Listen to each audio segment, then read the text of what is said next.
We get questions about irrigator issues in the field and online. This is a quick tip about a common question.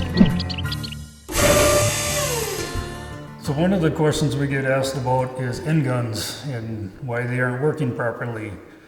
For an end gun to work properly, you need the bearings to be in good shape in the drive arm and the main bearing, lower bearing. To check for wear in the drive arm, we normally bring them like this and then just try to push them back and forth. There should be very little wiggle or no wiggle at all. If there is wiggle in there, then your seals are most likely bad and your bearings are getting corroded. Your drive arm or your lower bearing should ride really smoothly in both directions with very little drag. The shifting arm should be just nice and smooth in both directions. That's what changes your directions of the flow. There are rebuild kits that are available for both upper and lower bearings.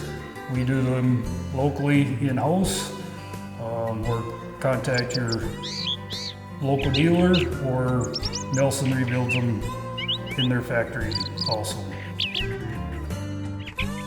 If you have a question that you would like to have addressed in a future video, please contact us on our website, miebigstone.com.